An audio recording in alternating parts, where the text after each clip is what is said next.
monosacáridos, proteínas y ácidos nucleicos.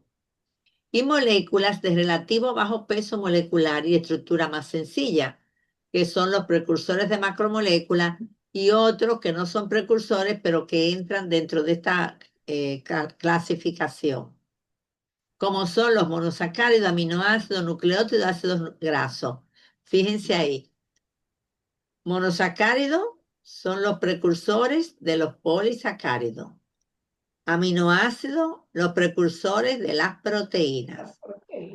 Los nucleótidos, los precursores de los ácidos nucleicos. Y los ácidos grasos son moléculas sencillas, pero no son precursores de nada.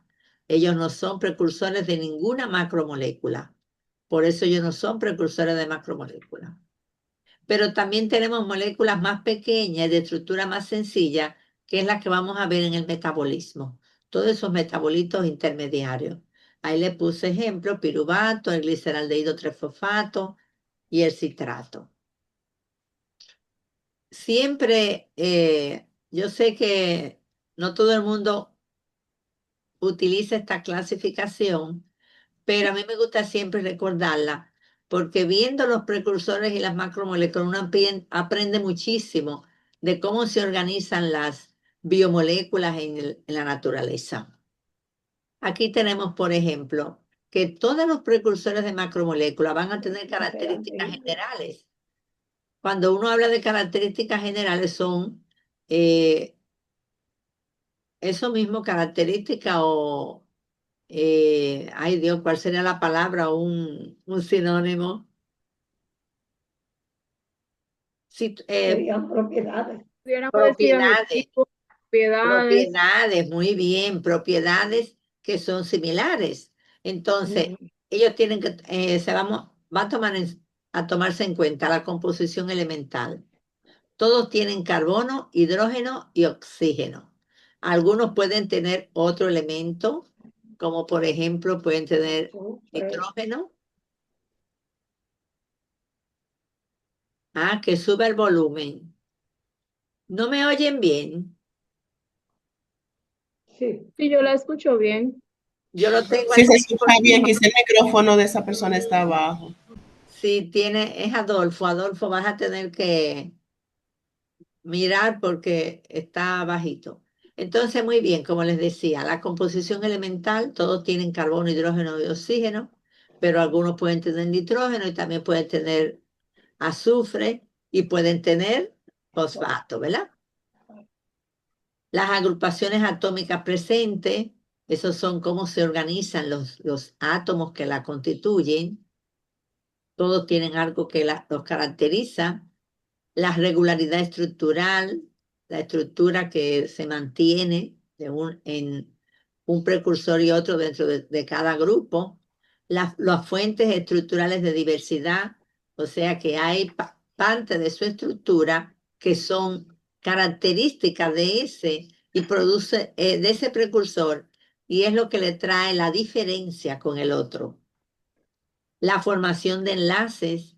Y esta es la característica principal de los precursores de macromoléculas y la característica por la cual los ácidos grasos no son precursores. Los verdaderos precursores de macromoléculas tienen la posibilidad de unirse entre sí mediante enlace covalente y por eso pueden formar cadenas grandes, polímeros con sus moléculas. Eso no lo hace uno que no sea precursor. Entonces, eso es lo que principalmente caracteriza, identifica a un precursor de macromolécula. Y la multiplicidad funcional. Usted no va a ver un compuesto en el organismo, principalmente un precursor y una macromolécula, e incluso muchísimos metabolitos que sirvan para una sola cosa.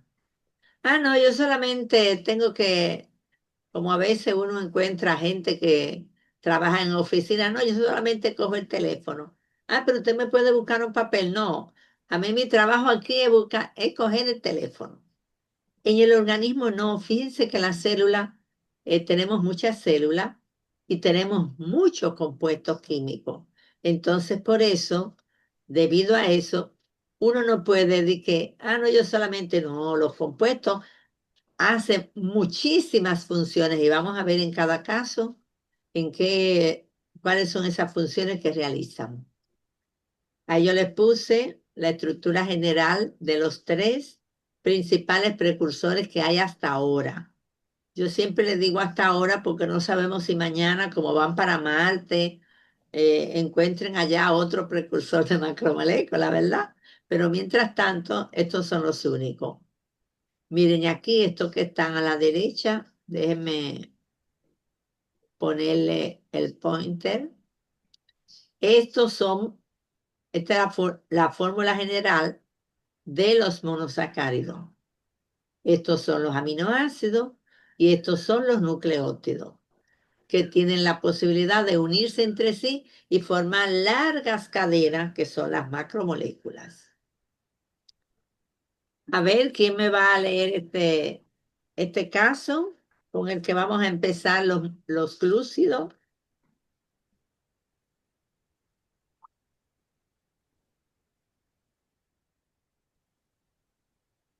Bueno, Nel, intolerancia a la fructosa, IHF.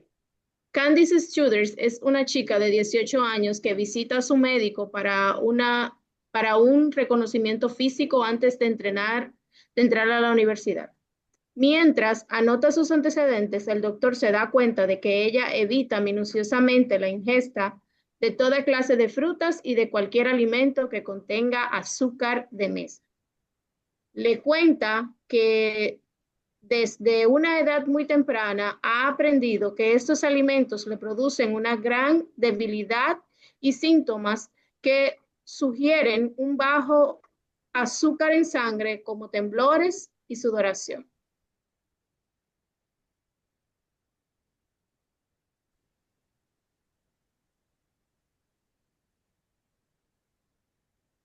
Sus antecedentes médicos indican también que su madre le ha dicho que fue una bebé muy irritable, que lloraba con frecuencia de forma incesante, en particular después de las comidas y vomitaba frecuentemente.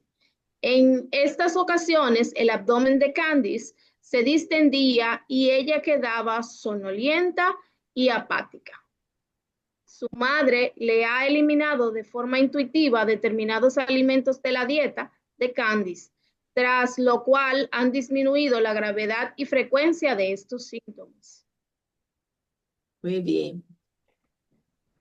Vamos a ver aquí el comentario. Es importante siempre ver los comentarios porque ahí vemos cuál es la enfermedad, de qué se trataba, por qué ocurrían esos síntomas. Yo quería decirles que estos casos clínicos yo no me los invento, sino que yo los saco del libro de Marx, es bioquímica médica. Él prepara estos casos clínicos precisamente para que los podamos usar en la docencia y que ustedes aprendan, las personas que estudian bioquímica puedan conectarlo. Y si ustedes se fijan, no, pero aquí no, porque no hay un dato raro, ¿verdad? Pero si hay un dato raro que él va a explicar, entonces lo pone entre paréntesis, porque como son alumnos de bajo nivel, para que puedan entender lo que significa. A ver, ¿quién quiere leer el comentario?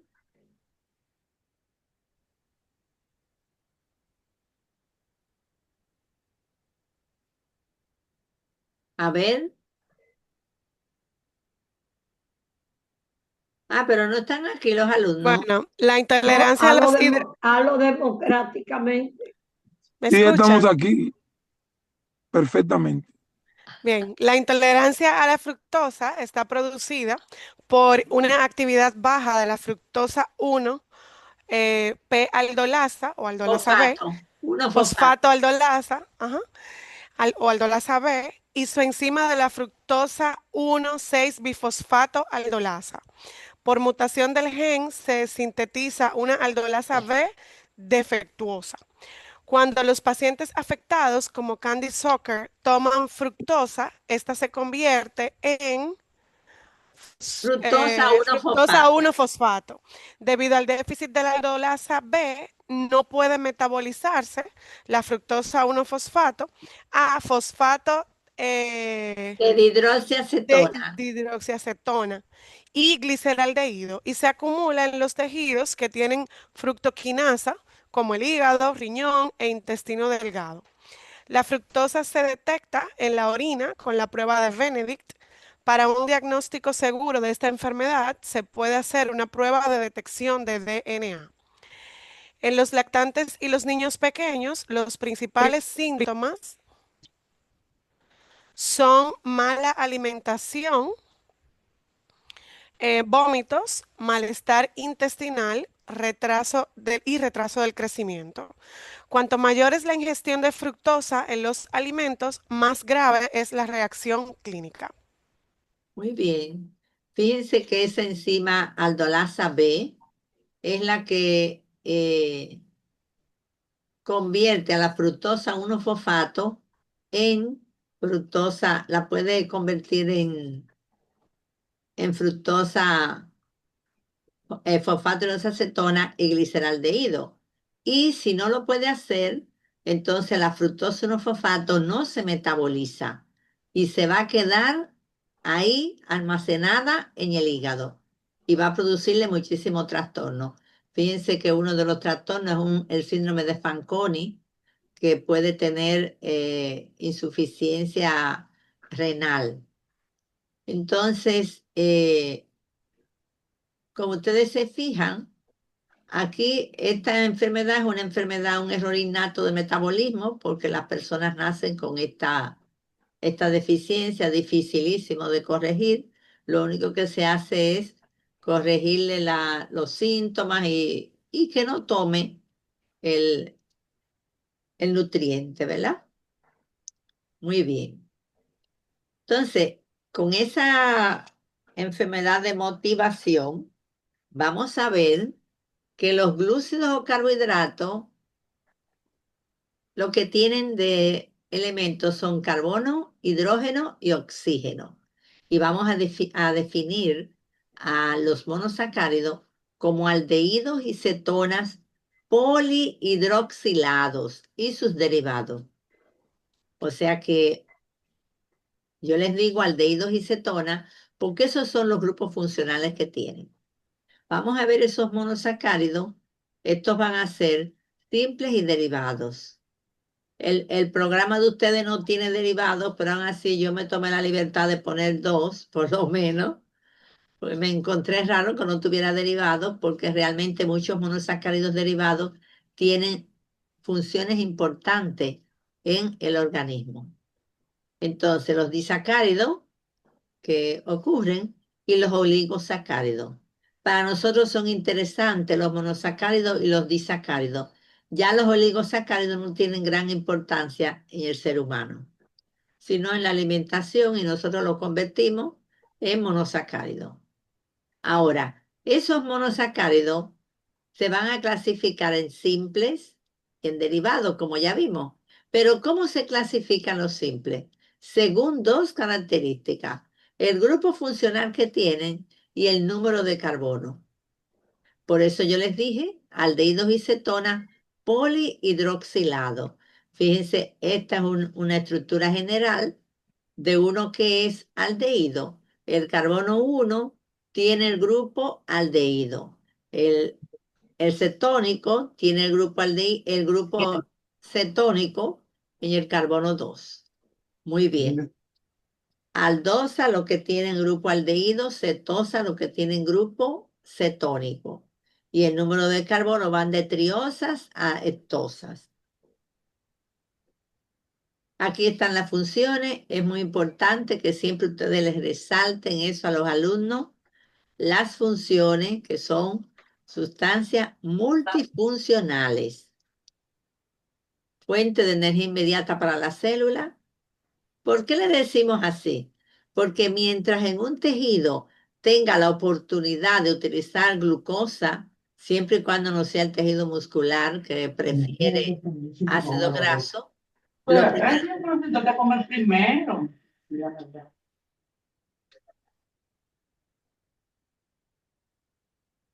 Muy bien. Además, van a ser precursores de polisacáridos y también de otros compuestos carbonados, como aminoácidos y como ácidos grasos. Fíjense que nosotros para producir compuestos carbonados necesitamos siempre otro compuesto que sea carbonado. No podemos formar ningún compuesto de CO2, agua y ATP, no. Tiene que ser un compuesto carbonado que lo convertimos en otro. Entonces, muy bien. Aquí están los principales monosacáridos simples, aunque tiene mucho los libros de química orgánica, tienen muchos monosacáridos. Hay dos familias importantes, las aldosas y las cetosas. Ustedes tienen que elegir los que son más importantes para los estudiantes, porque son los que se mueven más en el metabolismo. Gliceraldehído, eritrosa, ribosa, arabinosa, glucosa, galactosa y manosa. Todos estos tienen un grupo aldehído como grupo funcional. Y las cetosas tienen un grupo cetónico como grupo funcional. Siempre la cetosa en el carbono 2 y las aldosas siempre en el carbono 1. Aquí está la estructura de cada uno de ellos, de los que presenté. 3 carbonos, 4, 5, 6, hasta 6, ¿verdad? Y aquí la cetosa, 3, 4, 5 y 6. Ahora yo quería recordarles esto, la isomería óptica. Aquí ustedes les recuerdan la isomería óptica, que es la que presentan los compuestos que tienen algún centro de asimetría. Y ese centro de asimetría es un carbono asimétrico, que también le llaman quiral. Cuando hablamos de un carbono asimétrico, es un carbono que sus 4 valencias están ocupadas por compuestos diferentes. Y este ejemplo me gustó mucho. Este es el carbono y miren cómo sus 4 valencias, él las tiene conectadas con 4 compuestos diferentes, A, B, Y y X. Por eso es un carbono asimétrico o carbono quiral. Entonces ustedes me dicen, ¿y qué importancia tiene ese carbono quiral? Bueno, que las moléculas, las biomoléculas que lo tienen, van a presentar actividad óptica y estereoisomería. Con esta actividad óptica es la capacidad de que pueden hacer girar el plano de vibración de la luz polarizada hacia la derecha o hacia la izquierda. Claro, esta actividad óptica yo no la veo. Esa yo tengo que utilizar un aparato para medirla. Pero la estereoisomería es con la que vamos a trabajar, ¿verdad? Entonces, antes de pasar ahí, vamos a ver aquí. Estos son todos monosacáridos y son del grupo de las aldosas. Vamos a ver la eritrosa. Alguien que me diga, poniéndole un número a los carbonos, a partir del grupo funcional, ¿cuáles serían carbonos asimétricos ahí en la eritrosa?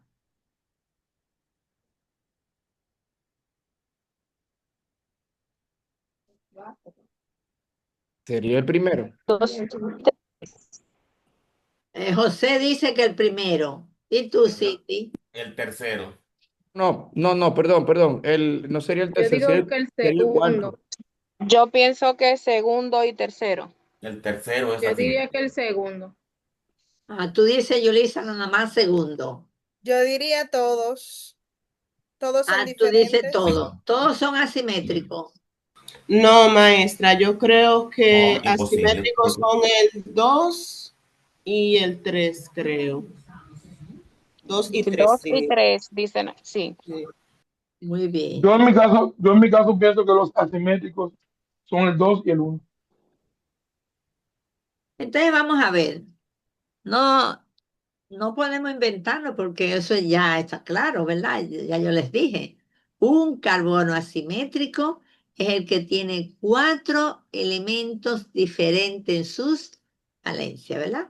Cada una hay un elemento diferente. Entonces, vamos a ver este carbono, el primero. Perdón, maestra, repítelo otra vez. Tiene 4 compuestos diferentes unidos en sus 4 enlaces. Cada enlace tiene un elemento diferente. Vamos a ver este primero. Yo puse un pointer que me marca. Este es el carbono 1, ¿verdad? Él tiene un enlace con el hidrógeno, un enlace con toda esta cadena lateral que queda hacia abajo, ¿verdad? Pero Ujú. tiene 2 enlaces con oxígeno. Él no es asimétrico. No, porque Tiene tiene 2 dos. enlaces con oxígeno. Tiene ¿Lo 2 ven? con el oxígeno. Exactamente, Con el ese es mismo elemento. simétrico y el de abajo también, o sea, el En 4. el 1 estamos claros que el carbono 1 no es asimétrico No es asimétrico. porque tiene un doble enlace de oxígeno. Vamos a ver ahora el carbono 2.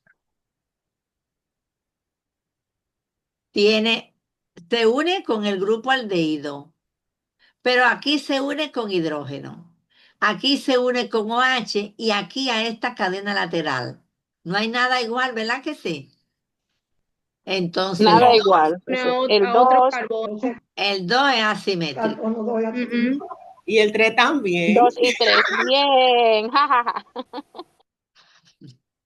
Y el 3, lo mismo, está unido a esta cadena, a este carbono de aquí, que es un carbono de un alcohol, a este hidrógeno, a este OH, también es asimétrico. Sí, el 3.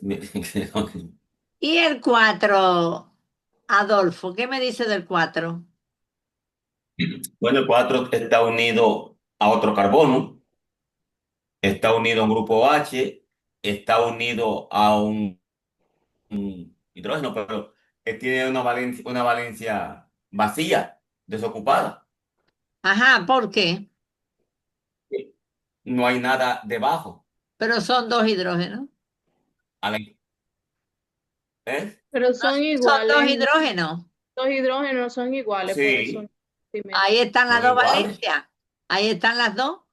Sí, pero está ocupando el mismo elemento, ocupa dos valencias. Por Y lo se trata tanto, de un no es. asimétrico, tiene las cuatro valencias, Entonces, no es asimétrico. por eso es que no Así no. es asimétrico. No es asimétrico. Perfecto. Vamos a ver ahora a la glucosa aquí abajo. Tiene aquí la parte que no es asimétrica, entonces yo le voy a poner 2, 3, 4, 5 y 6. Aquí, ¿cuáles son asimétricos aquí? Del 2 al 9, 2, 3, 4, 5 son Del 2 al asimétricos. 5. Del 2 al 5 son asimétricos. Ah, sí. Y este que está arriba, el 1, y el No 6 lo es, porque son tiene dos simétricos. valencias ocupadas por oxígeno. Yo diría que solo el Tomando 2 y en el cuenta lo 5. del. No, el 2, el 3, el 4 y el 5 son asimétricos. Si es tomando en cuenta lo que ya la maestra dijo de Sí. la. Vamos a Porque ver yo cuál es la duda de porque yo Yulisa. Vamos a ver, Yo Yulisa. Yo Yulisa, entiendo, maestra, que el carbono 3 está unido a un grupo OH, a un hidrógeno y a un carbono en su parte superior y un carbono en su parte inferior. Sí, O pero voy este a no es un considerar la carbono. cadena completa. Espérate, Este- Yulisa, este no es un carbono. Él está unido a Ya, esa porción y aquí ok, abajo a esta porción. ¿Son iguales entiendo. las 2 porciones? No, No, Entonces no. Es asimétrico. ok, Que que yo son estaba 2 considerando solo. porciones. ¿Viste? Sí, ahora sí lo entendí. Ok. Entonces, todos esos monosacáridos, todas esas aldosas que estamos viendo, todas tienen carbonos asimétricos, ¿verdad? Ahí están todos los carbonos asimétricos.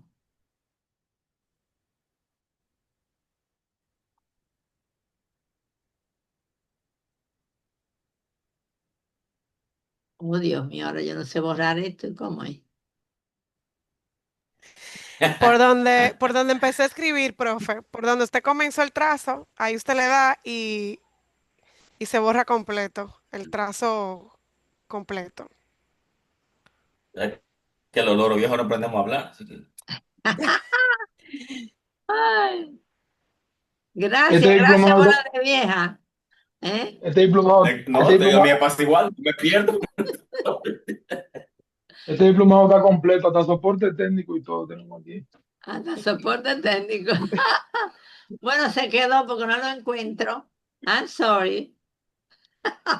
Profe, cuando usted vaya, cuando termine la presentación, le va a preguntar si quiere guardar las anotaciones. Usted le dice que no, que las quiere Sí, pero ahora descartar. la tengo que eliminar porque tengo que ser. Ah, pero déjeme ver.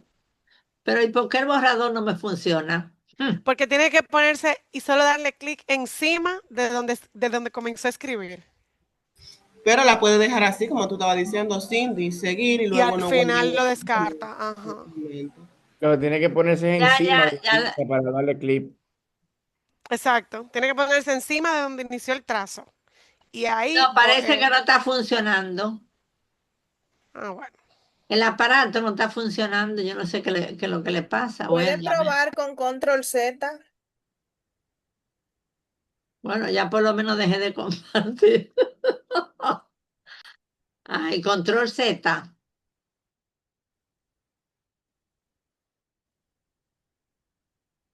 Lo malo es que cuando pase la lámina se va a ver. Ah, no, mira, no se vio. Qué bien. Ok. Vamos a ver aquí. A ver, José, dígame, ¿cuál es el carbono asimétrico de la dihidroxiacetona?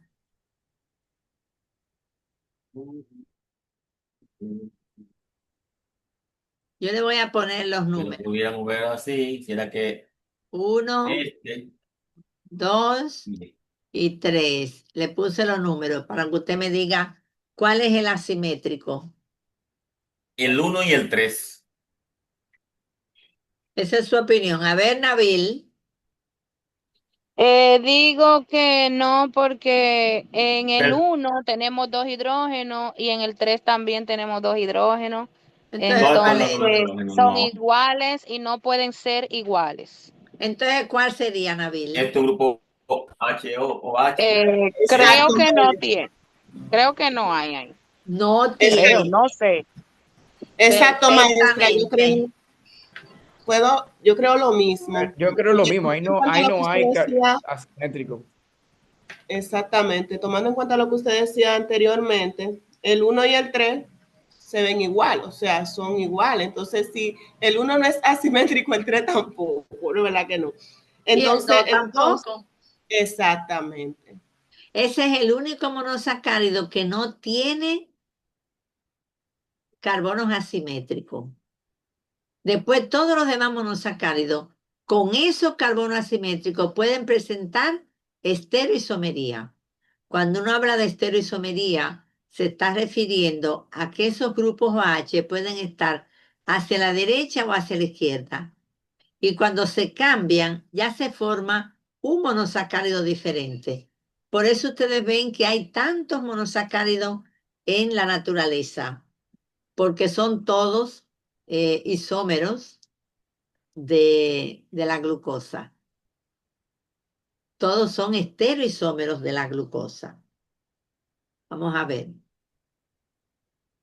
Yo les dije que esa es una de las propiedades que puede presentar una molécula que tenga carbono asimétrico. Muy bien. Pues fíjense, se ha visto que las moléculas de los monosacáridos no se encuentran en estructura lineal, como la presentamos siempre, que esa estructura lineal es la que se llama estructura de Fischer. Se ha visto que ellas se encuentran formando una parte cíclica, que es lo que se llama el hemiacetal. ¿Y cómo se representa ese hemiacetal? En una estructura que le llama la estructura cíclica de Howard, porque fue el investigador que decidió hacerlo así. ¿Cómo se forma el hemiacetal? Reaccionando el OH de un carbono asimétrico con el grupo funcional del monosacárido. Y de esa manera se forma un enlace de oxígeno. ¿Lo ven? Y ese enlace de oxígeno, mírenlo aquí o mírenlo aquí. Si el enlace de oxígeno tiene el OH hacia la derecha o si lo tiene hacia la izquierda. Ahí van a ver, aquí está hacia la derecha y aquí está hacia la izquierda. Ustedes recuerdan eso, que son los llamados los isómeros, que son llamados anómeros. Este carbono del grupo funcional se le llama carbono anomérico. Ahora, cuando forman esta estructura, todos los monosacáridos a partir de las pentosas forman esa estructura. Si tienen menos de 5 carbonos, no son cíclicos. Es pentosa, hexosa, heptosa y que son las últimas que hay. Entonces, cuando lo hacen, pueden tomar cualquiera de estas dos formas. La forma de pirano, que es una forma hexagonal, o la forma de furano, que es una forma como esta, que solamente tiene cinco lados. Siempre tenemos un lado que es el enlace de oxígeno. Entonces, cuando los monosacáridos toman su estructura cíclica, van a aparecer o al pirano, que es un compuesto químico que existe en la naturaleza, o al furano. Pues vamos a ver aquí. Esta es la glucosa convertida ya en su forma cíclica. Mírenla aquí en su forma de Fischer. Si se convierte y el OH del carbono anomérico queda hacia abajo, significa que está hacia la derecha. Si se convierte, forma el hemiacetal y el OH queda hacia arriba, entonces está hacia la izquierda. Si está hacia la derecha, le decimos alfa, y si está hacia la izquierda, le decimos beta. Por lo tanto, cuando la glucosa toma sus dos formas, forma un nuevo, el hemiacetal, los isómeros que se forman son alfa o beta. Pero como a ese carbono, que es el carbono del grupo funcional, le vamos a llamar carbono anomérico, pues los isómeros que se forman a partir de él son anúmeros. Vamos a tener el anúmero alfa y el anúmero beta. Aquí es para que ustedes vean la glucosa, miren cómo se representa en las formas anoméricas, la forma alfa y la forma beta.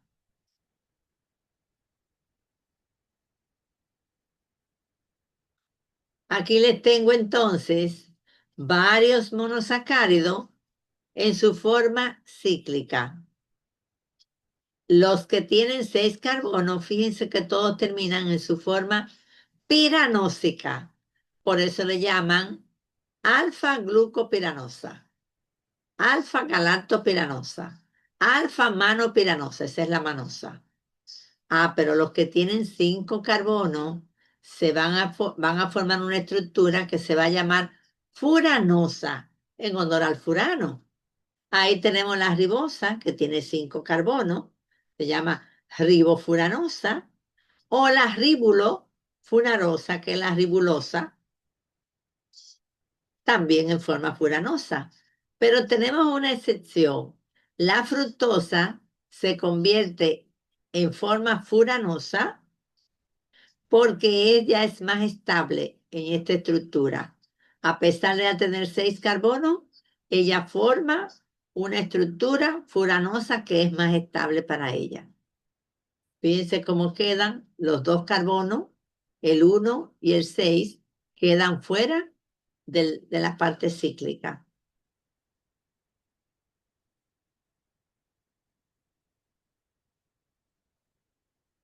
Para sus alumnos, ustedes le ponen tareas donde ellos tengan que hacer la estructura cíclica.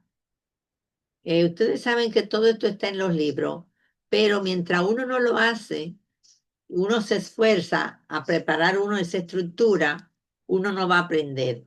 Entonces ustedes tienen que mover la mano, coger una hojita, hacer esas estructuras, aunque ustedes sepan que ya están. Ustedes después la comparan con la que realmente existe y ven las diferencias. Y así van modelando la estructura y pueden aprender cómo entenderla. No es que ustedes se la van a aprender de memoria, pero van a entenderla, ¿eh? Muy bien. Entonces, de la estereoisomería, yo les decía que es cuando se disponen en los diferentes espacios, ¿verdad? Se disponen de manera diferente. Por eso, miren aquí, los epímeros son estereoisómeros que se diferencian en la configuración de un carbono asimétrico. Y ahí yo les pongo la glucosa, mírenla, está en el medio, tiene 6 carbonos, el carbono de la posición 2, del carbono 2 y del 4 están hacia la derecha. El único que ella tiene hacia la izquierda es el OH, del carbono 3. Solamente es el carbono 3. Ahora, vemos aquí la manosa y vemos que la manosa es igualita a la glucosa, pero en el carbono 2 tiene el OH hacia la izquierda. Entonces ya es epímero de la glucosa en el carbono 2, porque tienen diferencia en un átomo de carbono asimétrico. Lo mismo la galactosa es epímero de la glucosa en el carbono 4. Todo lo demás es igual, pero en el 4 tiene el OH hacia la izquierda. Entonces, como ustedes ven, tanto la manosa como la galactosa, que van a ser importantes para nuestro metabolismo, provienen de la glucosa porque son epímeros, son estereoisómeros de la glucosa.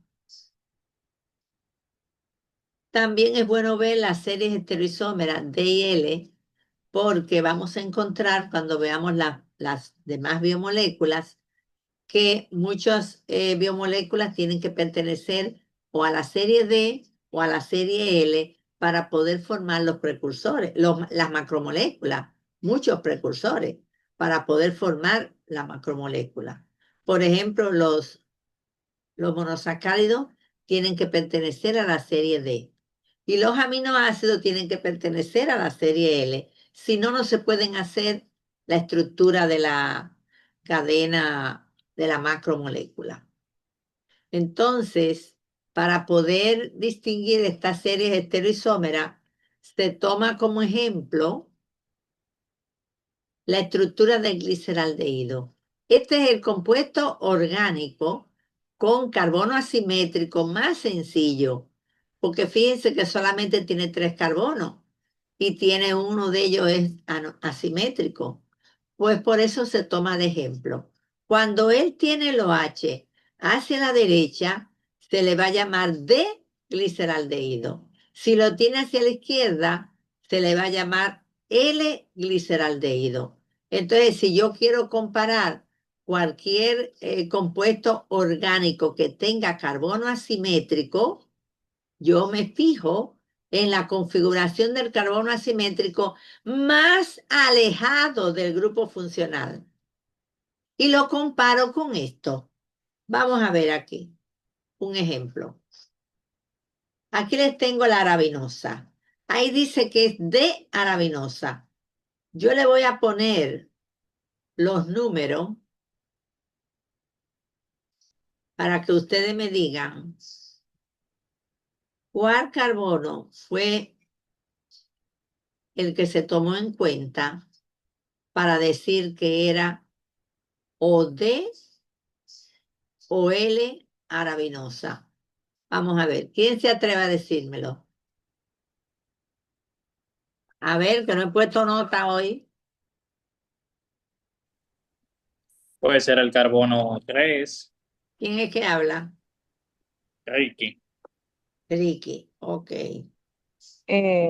Nabil, maestra. Pues como Ricky dice, puede ser el 3, pero también el 3 4, o el 4. porque Es el 4, maestra. ¿Quién es que dice que el Carbono 4? 4. Ilse. Maestra, Ilse. pero si usted dijo que se toma como referencia el carbono más alejado del grupo OH, del Funcional, del funcional. Entonces el 4. El carbono 4, el funcional, 4. para mí sería el 5 entonces, porque es el más Ay, el alejado. 5 es asimétrico. Ah, no, no es Asimétrico asimétrico. es el asunto. Ya entendí. Ah, Tiene que estar Es el asimétrico. 4. El es el 4. carbono Cuatro. Es asimétrico, asimétrico maestra, es el 4. más alejado del grupo funcional. Por eso, miren, ahí está la vinosa. El OH está a la derecha, por eso A la al derecha. compararlo aquí, decimos de aravinosa. Mi Pero aquí puntico, está. maestra, mi ¿Eh? puntico. Es el 4, sí. ¿Quién es que quiere punto? Ilse, maestra. Sí, ya te puse tu notica. Gracias. Ya te puse tu notica. Entonces, este lo tiene hacia la izquierda, entonces se llama L-aravinosa. ¿Lo ven? Sí, maestra, sí se ve. Sí, lo entendí. ¿Lo entendió? Que la terminología es en inglés. Left es derecha, left, No, no es, no es, no No, es, no, no, izquierda, no. left, izquierda. es una No, no. terminología griega. L viene Levo, de levo levógiro significa y izquierda Estrógeno y y levógiro. dextro. No, no, es normal. D a la derecha y L a la izquierda.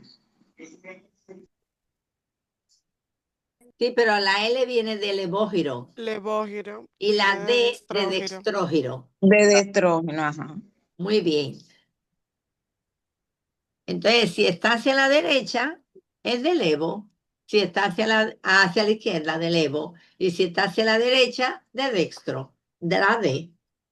Pero como ya les dije, muchas moléculas tienen que estar en la serie L para poder participar en la producción de la macromolécula. Por ejemplo, los aminoácidos. Después vamos a ver que están en la serie L. Muy bien.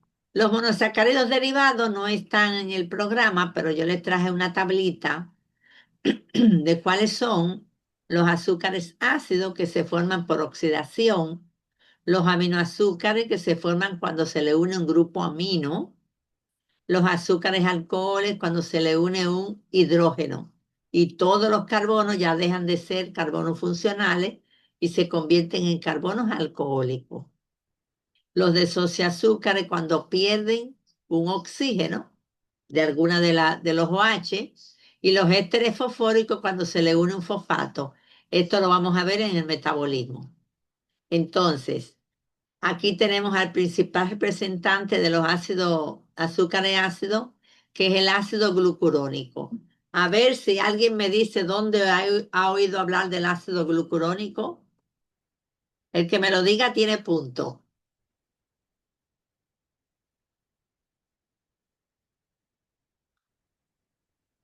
Menos Licinia, ¿verdad? Porque ella debe sabérselo. ¿O no está aquí? ¿Están pensando? Maestra, Dígame. buenas noches. Yo realmente Es, no te... Dígame, dime Rudel. esto. ¿Le puedo contestar? Pero ya tú hablaste, claro. Este regularmente es un azúcar ácido que se forma a partir de la glucosa y cumple funciones sumamente importantes en nuestro cuerpo, como es la desintoxicación. Yo quiero aportar algo también, maestra. Yo también. Vamos, El ácido glucurónico es, como decía la maestra, es un ácido que está formulado básicamente por 6 carbonos, 2 hidrógenos y 7 oxígenos. Es derivado de la glucosa y su principal función y característica y uso, la doctora Ruberqui lo mencionó hace un momento. Pues tú dijiste lo mismo de ella. El ácido Buenas glucurónico noches. también es No, es un maestra. azúcar suave que se encuentra en la miel. Buenas Eso, Nosotros cuando noches. comemos miel estamos saboreando el ácido glucurónico Es verdad. eso iba a decir. en Profesora, la miel. Oh, Respondiendo a su pregunta, profesora, el ácido glucurónico se encuentra en el hígado. ajá. Y Para, también se encuentra en vinos frutados. espérese, José Para el Molina. metabolismo, profe, metabolismo, el proceso de metabolismo. Cuando la glucosa es metabolizada, se transforma en ácido glucurónico y esta se almacena y luego se excreta vía hepática. Cuando usted dijo glucurónico, me sonó a hialurónico. Ácido hialurónico. Parece mucho. Miren, ese ácido Ay, se Miguel. usa en la industria para regular el pH. Sí, pero a nosotros no nos interesa eso. Nosotros estamos hablando es del organismo. Del organismo, Adolfo. No me Maestra, cuente nada. creo que tengo algo, maestra. Espérese. Bueno, en el A ver. organismo humano. Profe, pero no es para, es Jamie que Espérese, establece, un no es momento, para el un proceso momento. metabólico. Un El proceso En el momento. organismo humano actúa como En el, maestra, en el organismo se usa para regular la acidez. Sí, para desintoxicar. Maestra, cuando pueda, me puede dar un minuto para decirle algo. Dígalo ahora. Ok. Si mal no recuerdo, se utiliza también en la industria farmacéutica para los RN que están ingresados, para también lo que se llama, ¿cómo se llama esto? Como dijeron mis compañeros, para modular la acidez del cuerpo, y se utiliza también como con un derivado de gluconato de calcio. Espérese, mire. A mí no me interesa cómo se utiliza. Es como, ¿qué hace mi organismo? Ustedes conocen la es un bilirrubina. quelante. ¿Conocen la bilirrubina? Primero, espérense. No me digan nada, que ya veo que ninguno saben. ¿Conocen la bilirrubina? Sí, claro. Sí, nos salen Señora. biliar. ¿Conocen la bilirrubina conjugada? Eso se utiliza Ya, por ahí en se el va. metabolismo de la bilirrubina. Oh. No Esta metabolismo, sino que sustancia participa se en la utiliza. conjugación de la bilirrubina. No es que participa. Al ácido glucurónico es que se une la bilirrubina. Para Se unen los convertirse en esteroides soluble. para poder ser eliminados del organismo. Porque el ácido glucurónico convierte esas moléculas que son Sí, es cierto. insolubles en moléculas solubles, pueden salir del organismo. O sea que ustedes deben de saberlo. Está al final, maestra, del metabolismo de la bilirrubina. Y esto lo hace una enzima. Es correcto, a nivel Mediante intestinal. una enzima que se llama la UDP glucuroniltransferasa y forma el diglucoronato de bilirrubina, que hace que la bilirrubina se convierta en hidrosoluble y pueda ser excretada en la bilis. Bajo condiciones fisiológicas, toda la bilirrubina se secreta por ahí por la bilis, en forma conjugada o directa. Entonces, para que ustedes vean, esta es una molécula muy importante para nosotros, porque participa en la detoxificación del organismo, porque libera sustancias que si no las convertimos en sustancias solubles, se van a acumular. Si la bilirrubina se acumula, nos da un color amarillo, que es la ictericia, ¿verdad? Doctora, tiene la propiedad, al ser quelante, de unirse a iones metálicos, que si no se unen estos iones metálicos, como usted decía, pueden causar toxicidad en el organismo, porque los metales, los microminerales, por ejemplo, si se excede la dosis, la cantidad en el organismo se acumula y no se puede excretar del organismo, puede causar toxicidad y patologías. Por eso tiene el poder de que llama que es un quelante. En la terapia de quelación se usa Muy bien, para muy esos bien, fines. muy bien.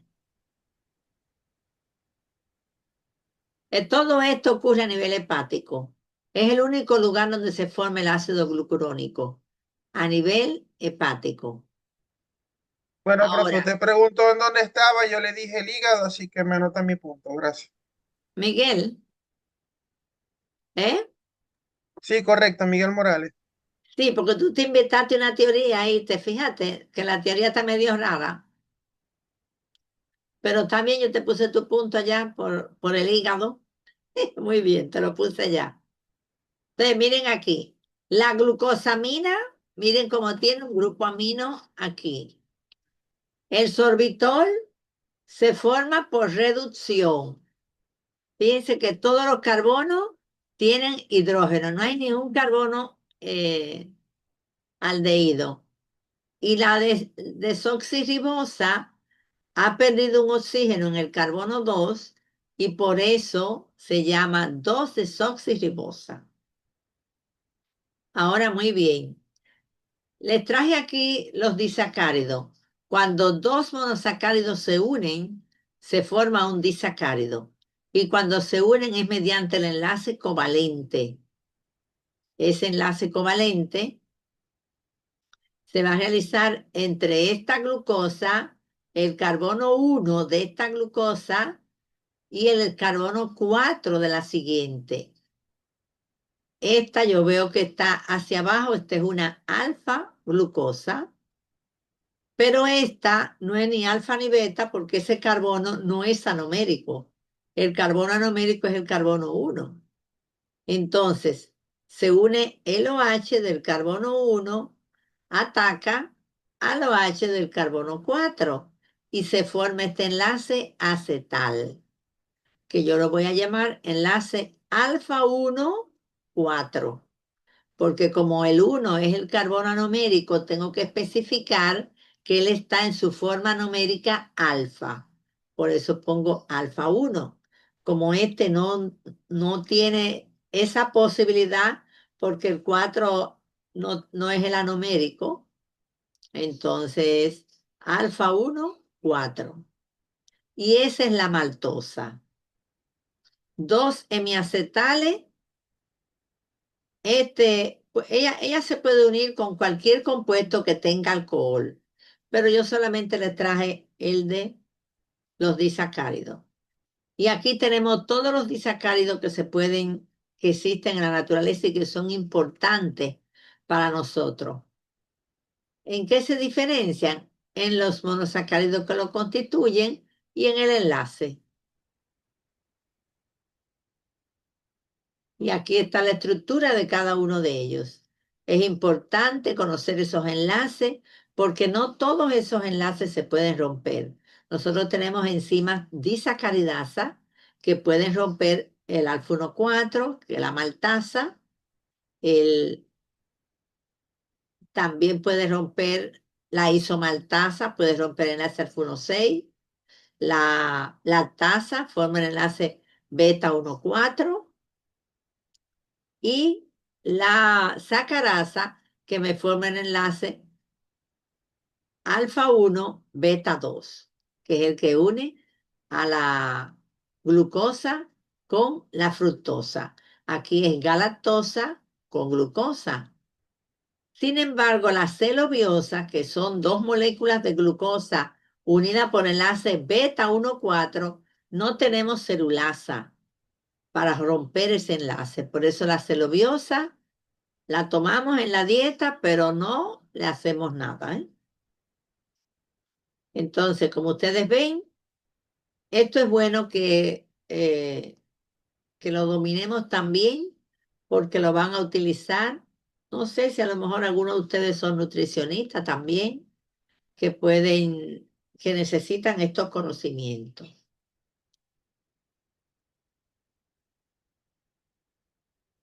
Oh, pero qué raro. Esto está rarísimo esto. ¿Por qué se mueve? Yo no sé por qué nos está moviendo ahora. Bueno, pues ahora vamos a hablar de las moléculas que tienen elevado peso molecular, que son las macromoléculas, pero solamente vamos a hablar de los polisacáridos. Rápidamente, tienen estas características generales: elevado peso molecular, carácter polimérico, carácter uniforme, carácter lineal, carácter tridimensional, informacional y la relación estructura-función. Todo eso es importante. Aquí yo les puse un ejemplito. El peso molecular es un peso molecular altísimo, mayor de 5 kilodalton. Un carácter polimérico son muchos monómeros unidos por enlace covalente, ¿verdad? El carácter uniforme es el mismo tipo. Si es una proteína, son aminoácidos que se unen. Si es polisacárido, monosacárido. El carácter lineal, que son cadenas poliméricas sin ramificaciones, con la excepción de los polisacáridos, que los polisacáridos sí tienen ramificación. Y el carácter tridimensional, que es que tienen una organización en las 3 dimensiones: alto, ancho y profundidad. Y por eso la dividimos en varios niveles para estudiar la estructura de las macromoléculas: nivel primario, secundario, terciario y cuaternario. Pero también el carácter informacional es muy importante, porque es la información molecular. Esas moléculas tienen información, pero tienen 2 tipos de información: secuencial o conformacional. Cuando hablamos de la secuencial, es la que está en la estructura primaria de la molécula. Sin embargo, la conformacional forma parte de la estructura tridimensional. Por ejemplo, los ácidos nucleicos, ustedes se recuerdan que el DNA y en el RNA están los codones. Esos codones son 3 nucleótidos organizados específicamente que codifican a un aminoácido. Ahí hay una información secuencial, porque es en la estructura primaria. 3 nucleótidos organizados específicamente. Sin embargo, cuando vamos a las proteínas para poder tener un carácter informacional, deben de estar en su estructura tridimensional. Por ejemplo, ¿se recuerdan de las enzimas? Sí, porque todos ustedes han dado bioquímica. Bueno, hay algunos que no, pero vemos que cualquiera de esos receptores de membrana tienen una conformación característica. Ah, bueno, este es un receptor de membrana, ya. No, ustedes ven que le ponen una estructura particular al de la insulina, a los receptores de adrenalina, a los receptores, cada receptor tiene una estructura característica, que es la estructura que le da el carácter informacional. Pero también tenemos la relación estructura-función. Fíjense cómo esta proteína está en una forma de globito. Sin embargo, miren la estructura del DNA. Una estructura, esta es la doble hélice de Watson y Crick. Cada una de ellas tiene esa estructura para poder realizar su función. Y esa es la relación que hay entre ellas: estructura, función. Ahora, yo les tengo aquí este casito, pero creo que no lo vamos a leer. Ustedes lo leen cuando yo se lo ponga, se lo envíe, porque quiero ver los polisacáridos para que los grupos comiencen a explicar. Entonces, los polisacáridos son macromoléculas formadas por monosacáridos que se unen mediante el enlace covalente, que es el enlace glicosídico. Se pueden clasificar de muchísimas maneras, pero yo tengo 2 interesantes, que son la función y la composición. En la función pueden ser almacén de monosacárido o pueden ser estructurales. En almacén tenemos almidón y glucógeno, cada uno en su especie.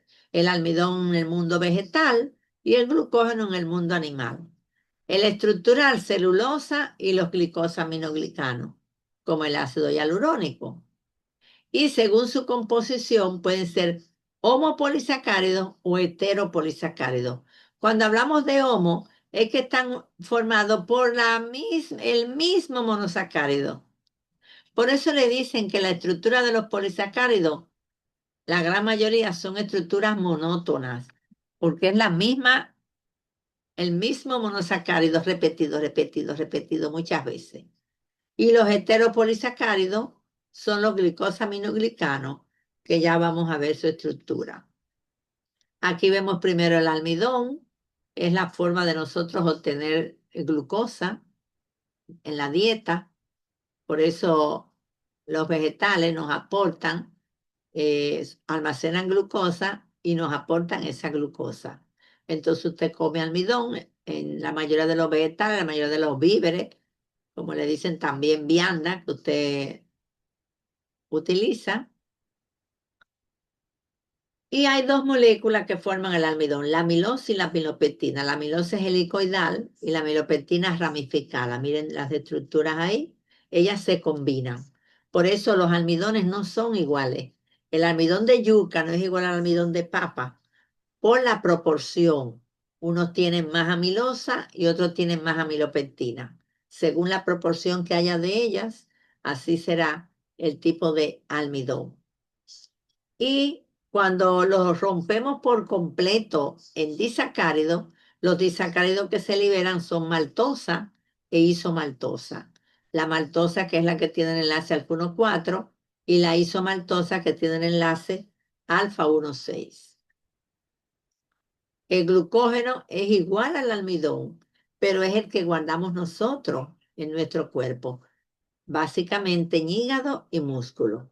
Hay investigadores que dicen que todas las células tienen algo de glucógeno, pero que los grandes almacenes están en hígado y en músculo. Es más ramificado que el almidón. Y entonces, ¿a quién se parece? A la amilopectina. Se fijan que la amilopectina es la que tiene la estructura ramificada, pues a esa estructura se parece el glucógeno. Tenemos también la celulosa. Esta celulosa es la que forma parte de los vegetales, la pared celular de los vegetales. También es de glucosa, pero los enlaces son beta 1,4. Como ya les dije, no lo podemos romper. Entonces ustedes, cuando se rompe, se libera la celobiosa, pero nosotros no tenemos enzima para romper el enlace beta 1,4. Pero sin embargo debemos tomarlo en la dieta, porque como no podemos romperlo, esa es una molécula que obligatoriamente tiene que salir del organismo. Entonces aquellas personas, o no aquella persona, todo el mundo necesita liberar los desechos que están en el tubo intestinal. Entonces, por eso usted tiene que tomar alimentos que tengan celulosa para poder limpiar ese canal. Fíjense que nosotros tenemos como 8 metros, ¿verdad? Es lo que tenemos, que están llenos de desechos. Hay personas que no comen celulosa, no comen vegetales, no comen fruta, entonces tienden a tener siempre muchos desechos acumulados. Si usted no come eso, pues entonces al final va a tener que beber metamucil, cualquiera de esas celulosas que son sintéticas, que son malísimas y porque tienen que ayudar a limpiar su sistema digestivo. Se conocen como fibras, las fibras. Las fibras. Esas son fibras sintéticas. Un estreñimiento crónico puede desencadenar y otras muchísimas patologías, entre ellas el cáncer de colon, colitis ulcerosa, todas estas cosas. Claro, el cáncer de colon es importante porque no se va a expresar cuando usted está joven, sino cuando usted esté ya de 40 en adelante, 50. Entonces usted dice cuando está joven, ay hombre, a mí no me interesa comer ni vegetales, ni fruta, nada de eso. Yo he tenido alumnos que no les interesan los vegetales ni la fruta y tienen estreñimiento. Y Dice, fíjense seré yo burro para comer hierba. sí, así dicen. Así le dicen a uno, no, yo no como Sí. A mí no me importa. Mucha harina refinada, muchas cosas así, pero tampoco Exactamente. chatarra. Yo tengo 3 Y niños. viven quejándose. Sí. Yo tengo 3 niños que ya son hombres viejos, dos mujeres viejas y un varón, un hombre viejo. Pero cuando eran pequeños yo les decía en la mesa, tienen que comer ensalada para evitar el cáncer de colon. Ellos eso lo saben. Ustedes de chiquitos pueden comenzar a inducirlo a que tengan que utilizar frutas y vegetales. Los míos comen de todo, no tienen ninguna fruta que no les guste. Entonces, muy bien. Ahí tenemos, esos son homopolisacáridos porque todo lo que tienen es glucosa. Glucosa unida una con otra y cadenas y todo, ya. Ahora vamos a hablar de los glicosaminoglicanos. Yo no sé si alguno de ustedes vio la conferencia mía en el, en el canal. A lo mejor ni han entrado porque no tienen tiempo, mis niños, ¿verdad? Sí hemos entrado, pero no voy Sí, por ahí maestra. todavía. Sí, Ok. maestra, vimos el video. Usted está dando como una clase al mismo tiempo e hizo el video de del tema que estamos dando hoy de los glúcidos. Sí, lo Ok. vimos. Entonces le voy a hacer un cuento que yo lo hago ahí. Los que ya lo oyeron no digan nada. Miren, este era un señor que iba en una guagua, iba jugando con una bolita en la mano y él apretaba la bolita y la bolita se ponía chiquita, se ponía grande, tenía cierta elasticidad. Entonces una señora que iba ahí también en la guagua, metía, le dijo, ay señor, pero présteme su bolita. Él le prestó la bolita y ella empezó, ay, pero qué buena bolita, mira cómo se aprieta. Pero ella se dio cuenta que el hombre se iba a quedar y le dice, señor, su bolita. Y le dice, no se apure, yo hago otra.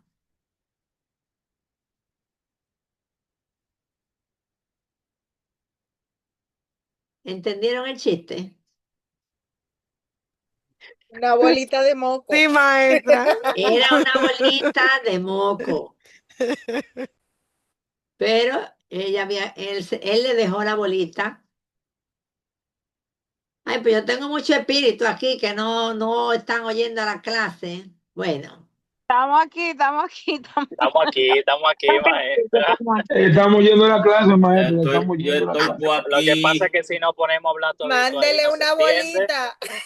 le voy a mandar Estamos una aquí, bolita maestro, acá. escuchando. No, cada quien tiene que hacer Camino. su propia bolita. Tiene que hacer El sábado todito lleven su bolita. Su bolita. ¿Cómo? ¿No voy a llevar abuelita el sábado entonces? Entonces, Ay, miren, Padre Bueno, Santo. por lo ustedes menos saben, Media hora para comenzar. por lo menos los hombres sí. ustedes saben qué es esa bolita, glicosaminoglicanos. Por eso es Sí, que el moco. alimentan los mocos, por eso es que alimentan. Por eso es que hay muchachitos que vienen hartándose de moco, que Mire, tienen maestra, moco todo el tiempo ahí. Y yo nunca se leí, enferman, nunca se maestra, enferman. yo leí un No, estudio el sistema inmunológico lo tienen bastante elevado, sí. Ujú. yo leí un Porque estudio, algunas vacunas contra la gripe se fabrican a partir de moco. Ujú. maestra, yo leí un estudio que se hizo en Suiza, donde dice que lo ideal sería que los niños entre las edades de 1 a 5 o 6 años coman moco para que ayuden a fagocitar bacterias y a aumentar la defensa. Digo yo, bueno, si los míos se lo comen, pues ya estarán inmunizados. Es que ellos no lo van a comer, porque a veces tú le limpias lo que tienen afuera, pero cuando tú no estás, ellos están comiendo su cosa. Bueno, precisamente esos son polisacáridos que no son ramificados y son heteropolisacáridos porque tienen 2 tipos de azúcares, aminoazúcar y azúcar ácido. Por eso encuentro raro que no hayan puesto los monosacáridos derivados en los glúcidos, en el programa de ustedes, porque hay que entender lo que es un aminoazúcar y lo que es un azúcar ácido. Porque estos polisacáridos que son muy importantes porque tienen función estructural en todo el organismo, forman esta unidad disacárida que se repite. Un aminoazúcar, un azúcar ácido. Y así se va repitiendo esos bloquecitos de dos monosacáridos, pero monosacáridos derivados. Puede ser la glucosamina o la galactosamina, el ácido glucurónico o el ácido hidurónico. Lo que más tienen es glucosamina y ácido glucurónico. Miren aquí. ¿Cuál es la principal propiedad? La elasticidad. Por eso forman parte de la sustancia fundamental o matriz extracelular, las secreciones mucosas, los cartílagos, el tejido conectivo, el humor vítreo del ojo, ¿El el talámino líquido o el sinovial. chipijama? El talámino o el chipijama. ¿Cómo es? Ah, bueno. Entonces, se clasifican según los monómeros que tienen, según el enlace, según donde se localicen los sulfatos, porque la mayoría son sulfatados, y la función de cada uno de ellos. Claro, a mí no me interesa, no es interesante que se aprendan la clasificación, pero sí es importante que ustedes le hagan un trabajito práctico a los estudiantes de que tengan que reconocer, que buscar esa función y colocársela uno al otro. Más o menos él le pone la estructura y que le ponga el nombre, que le ponga la función, aunque ellos lo estén leyendo en el libro, que lo hagan, porque ya ese movimiento les ayuda a entender la importancia de estos polisacáridos. Fíjense que la gran mayoría tienen función estructural, todos estos. Sin embargo, hay una función anticoagulante, que es la de la heparina. Entonces, fíjense ustedes, entre los estructurales tenemos el ácido hialurónico, que es el único que a ustedes les gusta, ¿verdad? Porque se sirve para la estética. Entonces, Maestra, escúcheme, sí, para la estética, pero también en caso de afección, por ejemplo, en mi caso de rodilla, de menisco, se me claro. aplicó el ácido hialurónico para tratar de regenerarlo sin que sea necesaria la cirugía. Sí, porque lo que te están poniendo ahí es el líquido sinovial. El líquido sinovial es ácido hialurónico. Exacto. Entonces aquí tenemos, yo les hice un cuadrito con, estos son los glicosaminoglicanos que forman parte de los cartílagos, de los huesos y de las válvulas cardíacas. Ustedes ven lo importante que son los glicosaminoglicanos. El del matansulfato también tiene función estructural, piel, vasos sanguíneos y también las válvulas cardíacas. El queratansulfato y el heparansulfato, todos esos son de piel, estructurales. Fíjense que aquí también van a formar parte de los agregados de proteoglicano. Miren dónde tenemos esto, en la córnea, en los huesos, en los cartílagos. Entonces es muy importante conocer los glicosaminoglicanos. Aquí ustedes pueden poner al alumno a que juegue con esto, que tiene galactosa, tiene glucosamina, tiene ácido glucurónico. ¿Lo ven? Para que puedan tener una idea de la importancia de estos polisacáridos. Aquí tengo entonces a la heparina y al ácido hialurónico. Fíjense que puse delante todo lo que tienen que ver con el tejido cartilaginoso, las válvulas y la piel. Entonces aquí puse la heparina que se encuentra en los mastocitos de las arterias. Pero ¿cuáles arterias? Aquellas que están en los tejidos que tienen mucha sangre.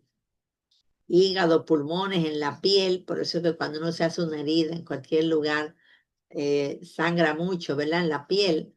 Y este es un anticoagulante, por eso se encuentra colocado ahí para hacer que la sangre siga fluyendo, que no hayan coágulos. ¿Y qué tiene ella? Glucosamina y ácido glucurónico. Quizás por el nombre uno pensaría que es una proteína, sin embargo es un polisacárido. Lo mismo el ácido hialurónico. Fíjense que es el que forma parte del humor vítreo del ojo, el cordón umbilical, está en el tejido conectivo, pero también es el que forma el líquido sinovial. Por eso si te inyectan directamente ácido hialurónico, ya te están poniendo el líquido sinovial. Si lo que yo te doy a tomar es glucosamina, es para que tú produzcas tu propio ácido hialurónico. Pero ya la cosa está muy moderna y entonces vamos a ponerle directamente el ácido hialurónico. Este es el único que no tiene sulfato, que no tiene azufre. Los demás ustedes ven que en su estructura tiene grupo sulfato. Ahora es importante que ustedes vean, fíjense aquí, cómo estos no son ramificados, porque miren cómo en esta cadena, la de arriba, miren la cantidad de sulfato que hay, la cantidad de grupo carboxilo que hay, todos con carga negativa. Son moléculas que tienen una gran cantidad de cargas negativas. Por eso ellos se asocian con el agua y entonces pueden tener esa elasticidad, porque la idea de ellos es estar separados, porque carga, ¿cómo que dicen que filo con filo no corta, verdad? Entonces las cargas iguales ya no quieren estar juntas. Entonces por eso que tienden a estar ampliados así. Fíjense usted, una persona que pierde el ácido hialurónico, ya tiene que volver a ponérselo. El humor vítreo del ojo, cuando se le rompe el globo ocular, ya ahí no se le puede volver a poner nada. Usted tiene que ponerle un ojo de vidrio, ¿verdad? Porque ya ahí lo que hay es todo ese ácido hialurónico que está ahí como comprimido, porque realmente es lo que está es uno en contra del otro. Esos glicosaminoglicanos se unen a proteína y forman los llamados proteoglicanos, que es la unión de un 95% de heteropolisacáridos, como ustedes vieron, eso con todas esas cargas negativas, asociado a un 5% de proteína. Y de esa manera, miren cómo se forman los agregados de proteoglicanos. Te dicen, ¿y para qué me interesan a mí los agregados? Esos son los que forman los cartílagos. 100 proteoglicanos se unen a una molécula de ácido hialurónico y van a formar un agregado proteoglicano que tiene un alto peso molecular. Este es un agregado, miren que parecen como escobillas de las que lavan en los vidrios, como es la tubería en el laboratorio. Las cristalerías en el La laboratorio. cristalería, listo. Entonces, miren, todo esto son proteoglicanos unidos a una molécula de ácido hialurónico que va en el medio.